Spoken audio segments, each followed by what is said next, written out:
Bismillahirrahmanirrahim. Assalamualaikum warahmatullahi wabarakatuh. Allahu akbar, Allahu akbar, Allahu akbar. Allahu akbar, Allahu akbar, walillahil hamd. Allahu akbar kabira, walhamdulillahi katsira. Wa subhanallahi bukratan wa asila. La ilaha illallah wallahu akbar. Allahu akbar walillahil hamd. Alhamdulillahi wa kafa. Wassalatu wassalamu ala rasulillahil mustafa wa ala alihi wa sahbihi wa man wafa. Amma ba'd. Faya ibadallah, usi nafsi wa iyyakum bitaqwallah, faqad fazal muttaqun, fala tamutunna illa wa antum muslimun. Faqala ta'ala, ya ayyuhalladzina amanu taqullaha haqqa tuqatih wa la tamutunna illa wa antum muslimun. Allahu akbar, Allahu akbar, Allahu akbar walillahil hamd. Hadirin jamaah Idul Adha, rahimani wa rahimakumullah. Hari ini tepat setelah 9 hari kita berjuang di permulaan awal Zulhijjah untuk mendapatkan cinta dan perhatian Allah Subhanahu wa taala seperti diisyaratkan oleh Nabi sallallahu alaihi wasallam yang dalam sabdanya dikutip oleh Ibnu Abbas lalu ditampilkan oleh Al-Imam Bukhari dalam sahih beliau di nomor hadis 969. Qala Rasulullah sallallahu alaihi wasallam, "Ma min ayyamin amalu salihu fihinna ahabbu ila Allah min hadhil ayyamil ashr. Walal jihadu fi sabilillah ya Rasulullah." Qala, "Walal jihadu fi sabilillah illa rajulun kharaja bi nafsihi wa malihi wa lam yarji' min dzalika bi syai'." Kata Nabi, tidak akan ditemukan dalam perputaran hari selama setahun saat amal soleh dikerjakan di hari itu nilainya lebih tinggi di sisi Allah dan naik statusnya menjadi dicintai oleh Allah Subhanahu wa taala. Itulah 10 hari pertama di bulan Zulhijjah. Sahabat bertanya, "Ya Rasulullah, apakah jihad fi sabilillah tak mampu mengungguli itu?" Jawab Nabi, bahkan jihad fi sabilillah pun tak mampu mengungguli keutamaan di 10 hari pertama di awal Zulhijjah, kecuali seorang pejuang yang berjuang dengan jiwa dan hartanya sampai ia wafat kembali kepada Allah Subhanahu wa taala. Hadirin yang dirahmati oleh Allah, hari ini adalah tepat puncak dari perjuangan itu. Di hari ke-10 di bulan Zulhijjah di tahun 1445 Hijriah yang disebut hari ke-10 ini dengan Idul Kurban, disebut pula dengan Idul Adha.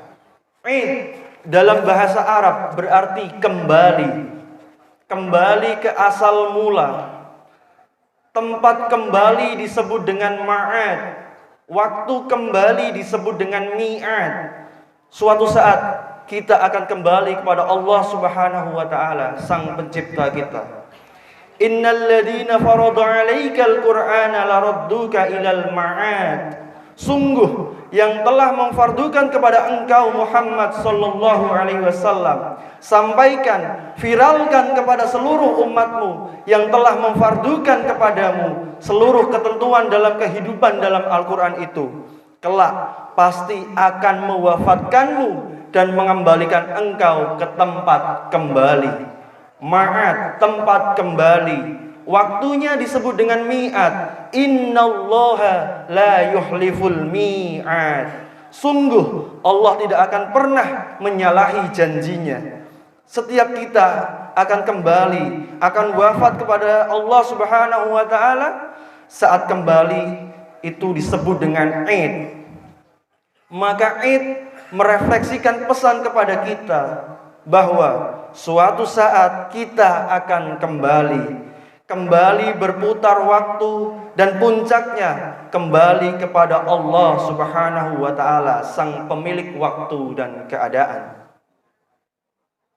Tapi apakah setiap hamba yang akan kembali kepada Allah mendapatkan suasana pengembalian yang diridhoi oleh Allah?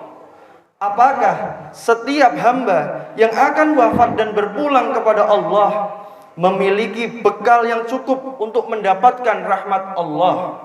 Apakah setiap hamba yang akan berpulang kepada Allah sudah pasti diampuni oleh Allah Subhanahu wa taala? Apakah setiap hamba yang akan meninggal dan berpulang kepada Allah akan disambut dengan kalimat, ya ayyatuhan nafsul mutmainnah, irji'i ila rabbiki radiyatan mardiyah, fadkhuli fi ibadi wadkhuli jannati. Apakah setiap hamba yang akan berpulang akan dalam keadaan husnul khatimah? Allahu akbar, Allahu akbar, Allahu akbar walillahil hamd. Sebelum kita menjawab hadirin, maka Allah sudah lebih dahulu menginginkan hamba yang berpulang memiliki kedekatan dengan Allah Subhanahu wa taala. Setiap hamba yang berpulang mesti mendapatkan rahmat dari Allah Subhanahu wa taala. Setiap hamba yang berpulang mesti mendapatkan ampunan dari Allah Subhanahu wa taala. Kedekatan yang berlebih dalam bahasa Arab disebut dengan kurban, dari asal kata kerja koruba yang berarti sesuatu yang dekat. Kurban bentuk superlatif dari kata koruba yang berarti menjadi semakin dekat. Idul Kurban hakikatnya memberikan pesan kepada kita bahwa latihan, momentum, kesempatan yang disajikan oleh Allah Subhanahu wa taala khususnya di pembuka Zulhijjah adalah momentum yang disediakan untuk kita, ditampilkan untuk kita, untuk membangun kedekatan lebih dengan Allah Subhanahu wa taala. Sehingga dengan itu, saat tiba waktunya Id, saat tiba waktunya pulang, kita bukan hadir ke hari raya ini bukan hanya mengembalikan kita pada momentum sholat 2 rakaat dan duduk mendengarkan khutbah, tapi pesan jauhnya, saat tiba waktunya untuk kita pulang, maka kurban, keadaan kita telah lebih dekat dengan Allah Subhanahu wa ta'ala. Allahu Akbar, Allahu Akbar, Allahu Akbar walillahil hamd. Untuk melahirkan sifat kurban yang berkualitas itu, maka Allah memberikan kesempatan kepada setiap hamba untuk menempuh setidaknya 3 jalan yang berbeda tetapi serupa esensinya. Jalan pertama, ada yang diundang langsung oleh Allah Subhanahu wa taala ke Baitullah, di tanah haram, untuk menunaikan suatu ibadah yang disebut dengan ibadah haji. Hakikat haji tertumpu pada Arafah. Kata Nabi sallallahu alaihi wasallam dalam sabdanya yang populer, al-hajju Arafah. Momentum puncak haji adalah pada momentum Arafah. Dalam Arafah disebut dengan Arafah bukan sekedar datang, duduk, diam, tapi disebut dengan wukuf, berkumpul, berkontemplasi, mengenal diri, mengenal Allah, mengoreksi apa yang selama ini menjadikan seorang hamba jauh dari Allah Subhanahu wa taala.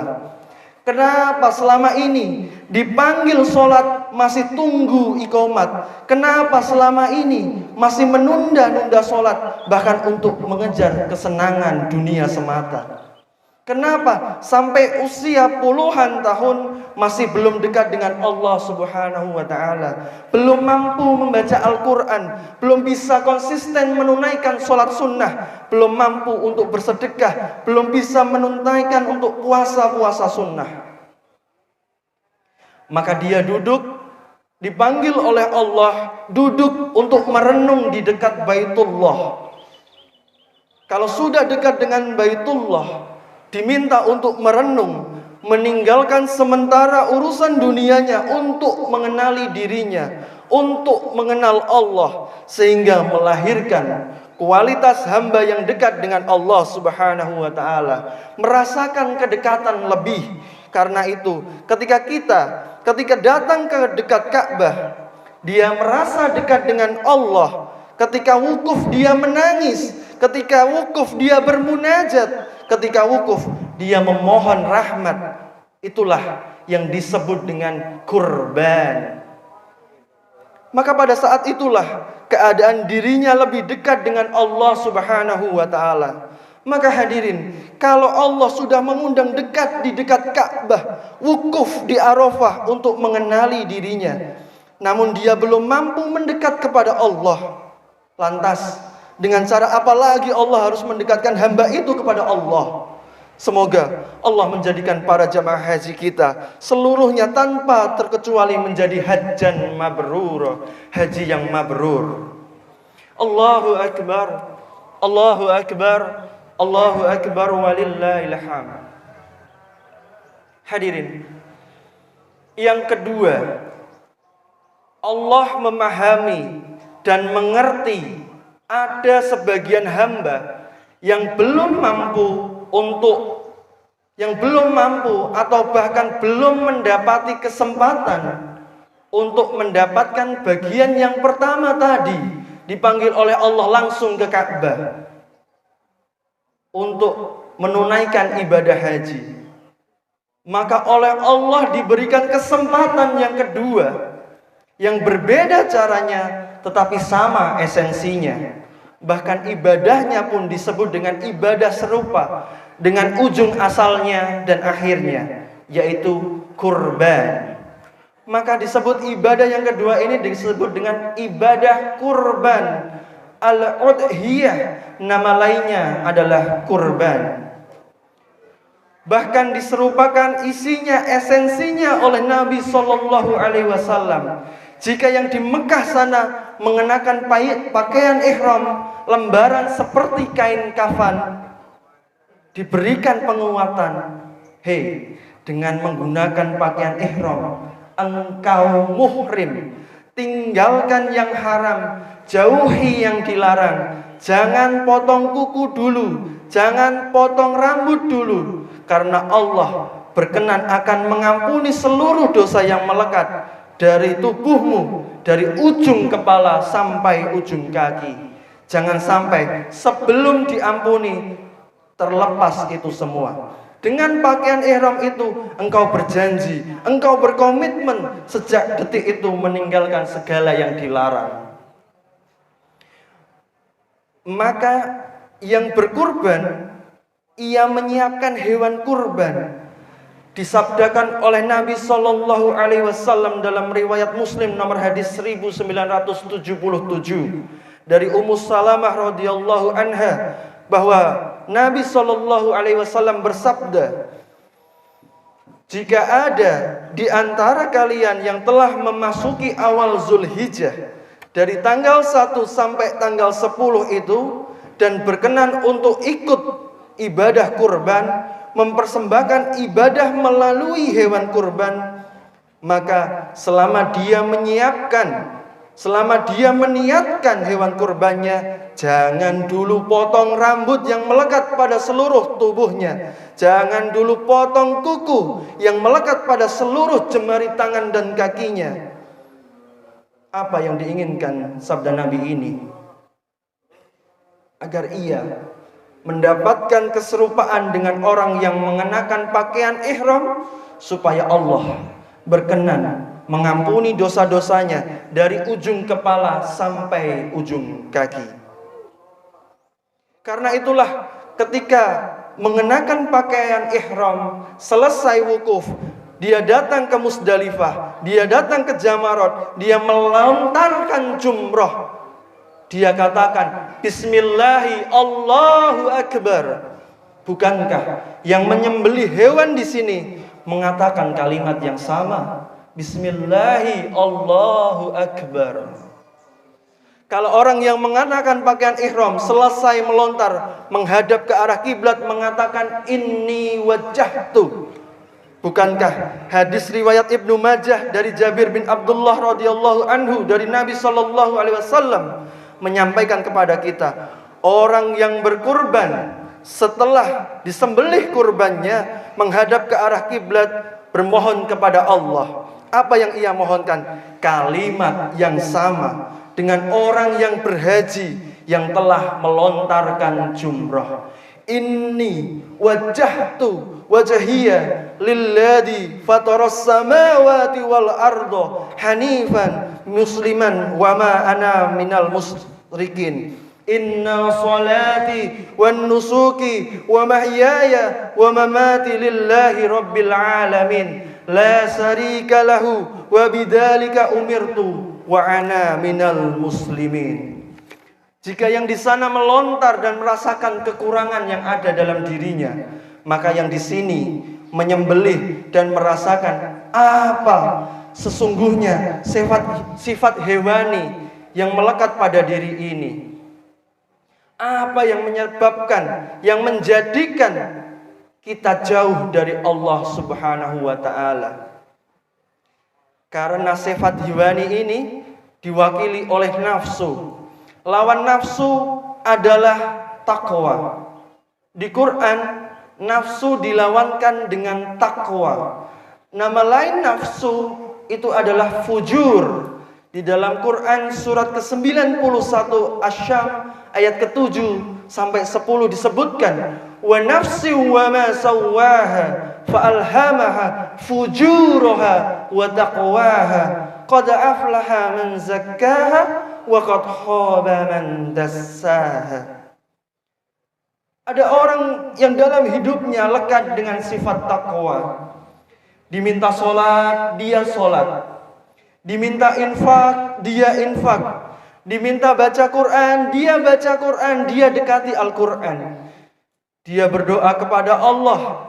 Karena itu, ketika dibuka ciri takwa di dalam Al-Quran, di dalam Quran surat kedua, Al-Baqarah ayat kedua sampai ayat keempat, disebutkan, "Dzalikal kitabu la raiba fihi hudal lil muttaqin alladzina yu'minuna bil ghaibi wa yuqimunas shalah wa mimma razaqnahum yunfikun walladzina yu'minuna bil ghaibi wa yuqimunas salata wa mimma razaqnahum yunfikun walladzina yu'minuna bima unzila ilaika wa ma unzila min qablik wa bil akhirati hum yuqinun." Tapi ada yang menghambat dia untuk gemar menunaikan sholat. Ada yang menghambat dia untuk tidak berinfak. Ada yang menghambat dia bahkan untuk sekedar belajar mengaji, baca Al-Quran. Apa itu? Sifat hewani. Sifat hewani yang ada, yang melekat pada diri kita. Sapi itu hewan, kambing, domba itu hewan. Ia hanya memakan rumput dan dedaunan. Tetapi manusia, ada yang memakan aspal, ada yang memakan batu, ada yang memakan gunung, ada yang memakan emas. Bahkan demi memakan emas, demi mengejar emas, dia meninggalkan sholat. Demi mengejar perak, dia berselisih. Dia bahkan saling bertengkar. Dia bahkan saling menumpahkan darah yang tidak pernah. Semua itu dilakukan oleh hewan.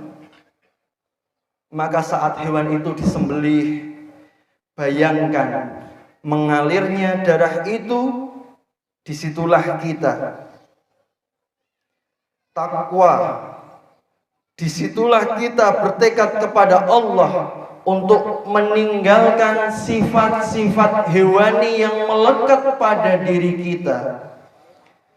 Jika yang berhaji mendapatkan takwa, maka yang berkurban lewat hewan kurban pun disamakan oleh Allah dengan penerimaan takwanya. Quran surat kedua Al-Baqarah ayat 197 untuk yang berhaji. Wa tazawwadu fa inna khairaz zadit taqwa. Yang berangkat haji berbekal. Yang aku terima dari bekal kalian adalah takwa, itu yang terbaik. Yang berkorban dengan hewan, Quran surat ke-22 ditempatkan di surat Haji Al-Hajj di ayat ke-37. Layyanallaha lahumuha waladima'uha walakiyanaluhu taqwa minkum. Allah tidak butuh, Allah tidak menerima, bukan yang sampai kepada Allah dagingnya, bukan yang sampai kepada Allah darahnya, tapi takwa kalian, takwa minkum. Ketika nafsu disembelih, takwanya muncul. Ketika nafsunya di sana dilempar, takwanya muncul. Maka berpeluang yang di sana mendapatkan hajjan mabrur, yang di sini juga akan mendapatkan mabrur yang sama. Allahu akbar, Allahu akbar, Allahu akbar walillahil hamd. Jamaah yang dirahmati oleh Allah, sebagai penutup yang ketiga, ya Allah, saya belum terpanggil haji, saya belum memiliki kemampuan berkorban lewat hewan kurban. Ya Allah, apa yang harus saya lakukan? Nabi SAW langsung bersabda, dan diriwayatkan oleh Al-Imam Muslim rahimakumullah.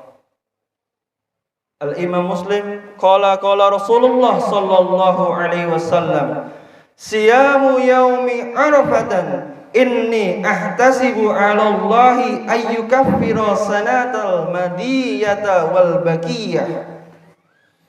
Rasulullah sallallahu alaihi wasallam bersabda, bila ada yang belum berhaji, belum mampu untuk berkorban, maka kata Nabi, tunaikan puasa. Bukankah wukuf hari ke-9? Bukankah yang tidak wukuf pun puasa di hari ke-9? Perhatikan cara memahaminya. Yang di sana wukuf di hari ke-9, yang belum sempat wukuf puasa di hari ke-9. Cara menunaikan puasanya adalah saumi yaumi arafatan, puasa Arafah. Maka saat engkau berpuasa itu, ikuti cara mendekat kepada Allah seperti orang wukuf di Arafah. Bukan hanya menahan lapar, bukan hanya menahan haus, bukan hanya menahan syahwat, tapi saat puasa di hari ke-9 seperti orang wukuf, mengoreksi diri, introspeksi diri, muhasabah diri. Maka kita pun yang di sini, yang tidak berangkat menunaikan haji, introspeksi diri di hari ke-9. Kita merenung apa yang selama ini menjadikan kita salah sehingga tak mampu dekat dengan Allah Subhanahu wa ta'ala. Apa yang menjadikan selama ini kita jauh dari Allah Subhanahu wa ta'ala. Orang sebelum azan sudah siap-siap ke masjid. Kita bahkan rumah dekat dengan masjid sudah azan, bahkan sudah qomat, bahkan sudah selesai waktu sholat akan berganti dengan sholat berikutnya. Belum ada sentuhan jiwa, sentuhan kepada jiwa kita. Apa yang salah pada diri ini ya Allah? Anak kecil 3-4 tahun ada yang sudah hafal Al-Quran, ada yang matanya bahkan tidak mampu untuk melihat. Kita diberikan Allah 20 tahun, 30 tahun, 40 tahun, bahkan ada yang sampai 70 tahun. Untuk sekedar membaca Al-Quran pun belum punya waktu. Apa yang salah? Kata Allah, renungkan. Kata Nabi, tunaikan puasa dan renungi itu sejenak. Berkontemplasi. Mungkin dengan puasa akan lebih tenang. Mungkin dengan puasa akan lebih khusyuk. Jika mampu melakukan itu dan bertaubat, merenung, dan terjadi kedekatan hubungan dengan Allah Subhanahu wa Ta'ala, saat dia meminta ampun kepada Allah, kata Nabi, diampuni dosa yang telah berlalu minimal 1 tahun ke belakang dan dijaga tidak berbuat dosa setelah itu.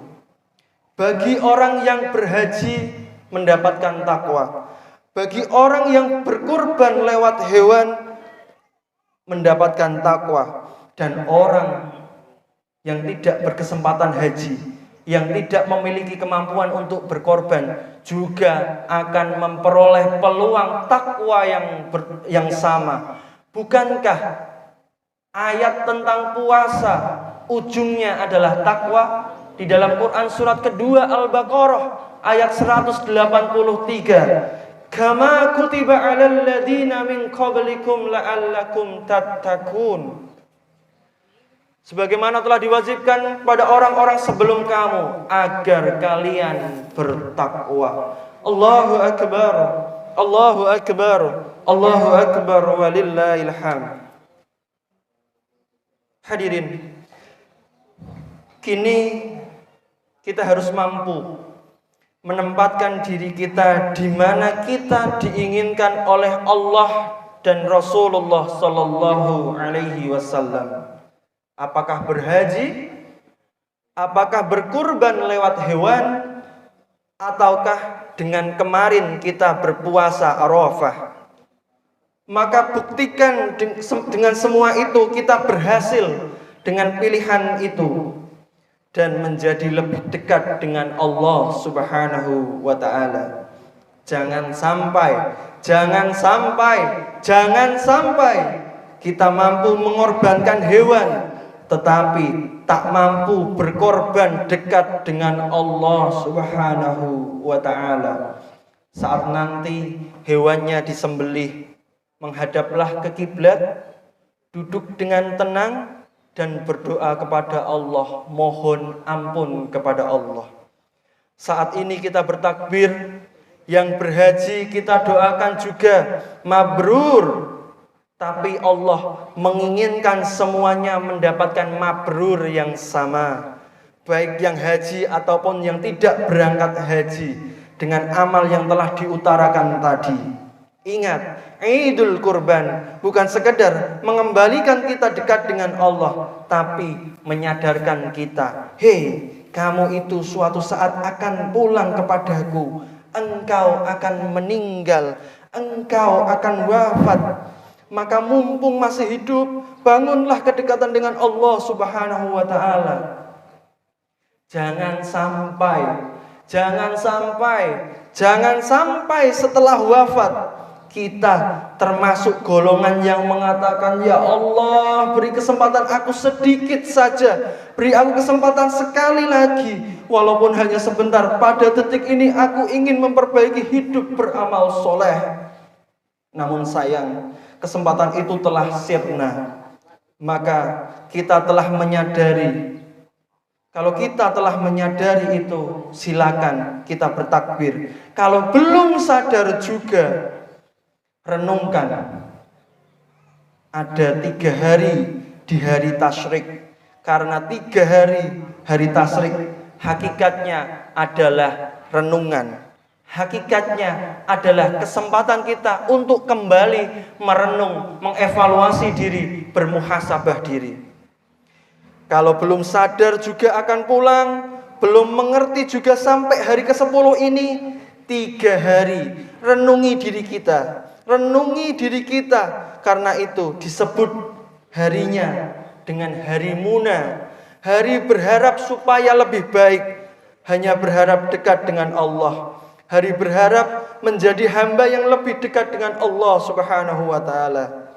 Disitulah kita perbanyak takbir, disitulah kemudian memperbanyak rahmat Allah. Diharapkan dengan berdoa, dan memohon kebaikan. Allahu Akbar, Allahu Akbar, Allahu Akbar, walillahil hamd. Hadirin, marilah kita berdoa dengan khusyuk. Marilah kita berdoa dengan penuh khusyuk. Semoga Allah melembutkan hati kita, menjadikan hati kita selalu tertaut dengannya, serta menerima amal ibadah kita. Inna Allaha wa malaikatahu yusalluna ala nabi ya ayyuhalladzina amanu sallu alaihi wa sallimu taslima. Allahumma salli ala Muhammad wa ala alihi wa sahbihi ajma'in. Alhamdulillahi rabbil alamin. Hamdan syakirin, hamdan naimin, hamdan yuwafi ni'amahu wa yukafi'u mazidah. Ya Rabbana lakal hamdu kama yanbaghi li jalali wajhikal karimi wa adimi sultanik.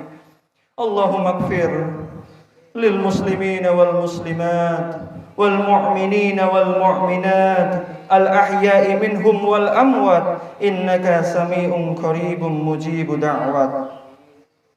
Allahumma inna nas'aluka salamatan fid din wa afiyatan fil jasad wa ziyadatan fil ilmi wa barakatan fil rizqi wa taubatan qabla al maut wa rahmatan indal maut wa maghfiratan ba'dal maut. Allahumma hawwin alaina fi sakaratil maut wan najata minan nar. Allahumma ansuril islam wal muslimin. Allahumma ansuril islam wal muslimin. Allahumma ansuril muslimina fi Indonesia. Allahumma ansuril muslimina fi Palestin. Allahumma ansuril muslimina fi Palestin ya Allah. Allahumma ansuril muslimina fi Rafah. Allahumma ansuril muslimina wal muslimin. Rabbana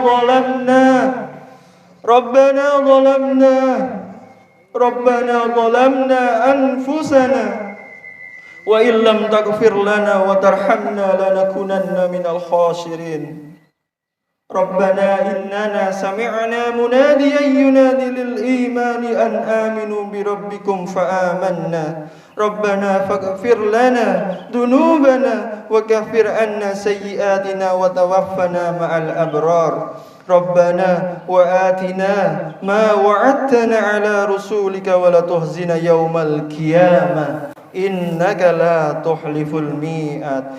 Ya Allah, Engkau yang Maha Pengampun dan Maha Penyayang. Jika ada di antara kami yang datang dengan lumuran dosa, jangan biarkan dia pulang meninggalkan tempat ini kecuali Engkau telah mengampuni seluruh dosa-dosanya. Ya Allah, jika ada di antara kami yang datang dengan kegelisahan, jangan biarkan ia pulang kecuali Engkau telah menenangkan jiwanya.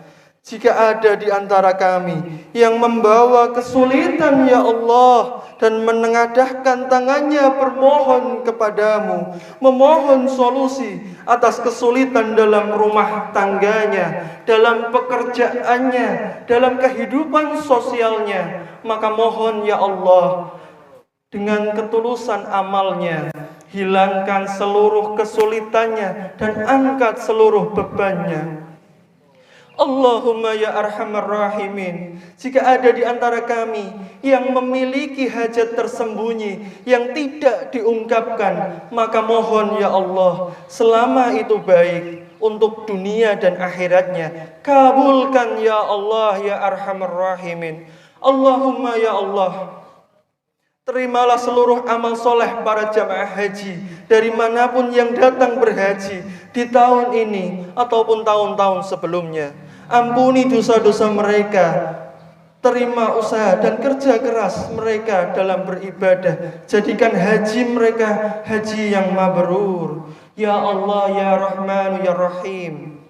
Jika ada yang ingin mendekat kepadamu lewat hewan kurban, maka mohon ya Allah, terima kurban mereka. Jadikan dengan hewan itu diri mereka lebih dekat kepadamu. Tanamkan jiwa takwa dalam diri mereka dan jauhkan mereka dari pengaruh nafsu mereka. Allahumma ya arhamar rahimin. Jika ada yang mendekat kepadamu dengan puasa Arafah dan perenungan itu, Maka mohon ya Allah, terima puasa mereka ya Allah, dan jadikan puasa mereka mampu merubah diri mereka menjadi lebih baik dan lebih dekat denganmu ya Allah. Ya Allah, jika memang takdir hidup kami Engkau berikan kesempatan lebih baik untuk menjalani sisa hidup kami, maka mohon jadikan sisa hidup kami lebih baik daripada sebelumnya, sesuai dengan apa yang Engkau inginkan ya Allah. Jika hari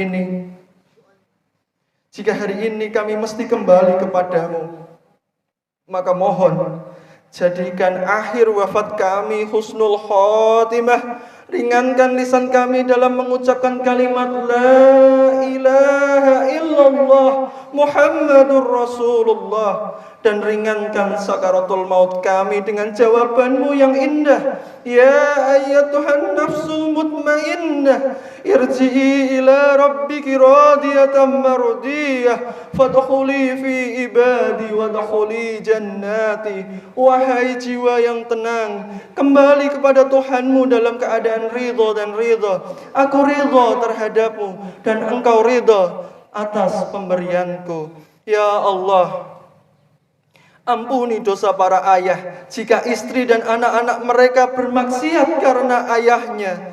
Ampuni dosa para ibu jika suami dan anak-anak mereka bermaksiat karena ibunya. Ampuni dosa para anak jika orang tua mereka jauh darimu karena sebab kami ya Allah. Allahumma kumpulkan kami di surga bersama Rasulullah, orang-orang soleh, para syuhada, dengan keluarga besar kami, dengan tetangga-tetangga kami, dengan teman-teman kami, dengan kerabat-kerabat kami, di komplek kami, di tempat kami, di bangsa kami, di negeri kami. Ya Allah, ampuni kami ya Allah karena belum bisa membantu saudara-saudara kami di Palestina, belum mampu membantu saudara-saudara kami di Rafah. Kami zalim ya Allah, ampuni kami ya Allah. Ya Allah, mohon jaga negeri ini, Indonesia, jauhkan dari perpecahan, satukan kami, jauhkan kami dari perselisihan, berikan bimbingan kepada para pemimpin kami, agar pemimpin kami bersikap adil dalam kepemimpinannya, dan lindungi mereka dari keburukan. Jaga para ulama kami, jauhkan mereka dari perselisihan, ikhlaskan hati mereka, dan berikan bimbingan agar lebih taat kepadamu ya Allah. Rabbana atina fid dunya hasanah wa fil akhirati hasanah wa qina adzabannar. Ya Allah, anugerahkan segala kebaikan yang mampu kami dapati di dunia ini dan kemuliaan di akhirat, dan jauhkan kami dari ancaman neraka. Subhana rabbika rabbil izzati amma yasifun, wassalamun alal mursalin. Subhanaka Allahumma wa bihamdika, ashhadu an la ilaha illa anta, astaghfiruka wa atubu ilaih. Wa akhiru da'wana anil hamdulillahi rabbil alamin. Wassalamu alaikum warahmatullahi wabarakatuh.